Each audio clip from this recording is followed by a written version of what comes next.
ایک دفعہ کا ذکر ہے، ایک چھوٹے سے گاؤں میں راج نام کا ایک غریب لکڑہارا رہتا تھا۔ ہر روز سخت محنت کرنے کے باوجود اس نے اپنی ضروریات پوری کرنے کے لیے بہت جدوجہد کی۔ ایک دن جب وہ جنگل میں لکڑیاں کاٹ رہا تھا تو غلطی سے اس نے اپنی کلہاڑی ایک گہرے تالاب میں گرا دی۔ راج بہت پریشان تھا کیونکہ کلہاڑی ہی اس کے پاس تھی اور وہ نئی کلہاڑی خریدنے کا متحمل نہیں تھا۔ جب وہ تالاب کے کنارے بیٹھا مایوسی محسوس کر رہا تھا، ایک مہربان پری اس کے سامنے نمودار ہوئی۔ پری نے پوچھا، راج، تم اتنے اداس کیوں لگ رہے ہو؟ لکڑہارے نے اپنی پریشانی کی وضاحت کرتے ہوئے بتایا کہ وہ کس طرح اپنی روزی روٹی کے لیے کلہاڑی پر انحصار کرتا ہے۔ اس کے خلوص کی وجہ سے پری نے مدد کرنے کا فیصلہ کیا۔ اس نے تالاب میں غوطہ لگایا اور سونے کی کلہاڑی لے کر ابھری۔ اس نے پوچھا، کیا یہ تمہاری کلہاڑی ہے؟ راج نے حیران لیکن ایماندار جواب دیا، نہیں، یہ میری نہیں ہے۔ پری نے مسکرا کر سنہری کلہاڑی تالاب میں واپس ڈال دی۔ اس بار اس نے چاندی کی کلہاڑی نکالی اور وہی سوال کیا۔ ایک بار پھر راج نے جواب دیا، نہیں، یہ میری نہیں ہے۔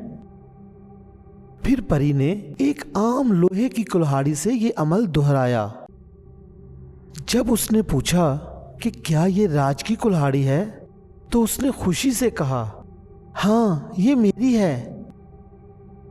راج کی ایمانداری سے متاثر ہو کر پری نے نہ صرف اس کی لوہے کی کلہاڑی واپس کر دی بلکہ اسے سونے اور چاندی کی کلہاڑی سے بھی نوازا۔ اس نے کہا، راج، آپ کی ایمانداری قابل تعریف ہے۔ انعام کے طور پر آپ تینوں محور اپنے پاس رکھ سکتے ہیں۔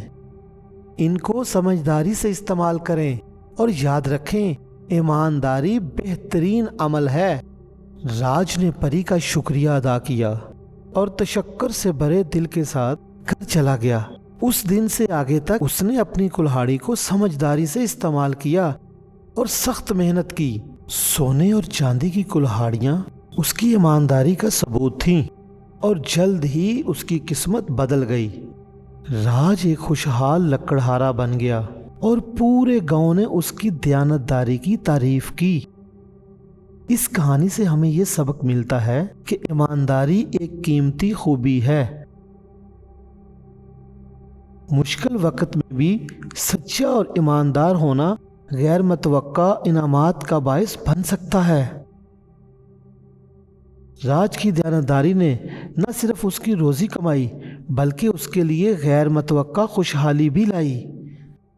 دوستو، اگر ہماری یہ سٹوری آپ کو پسند آئی ہے تو پلیز ہمارا چینل سبسکرائب کر دیں۔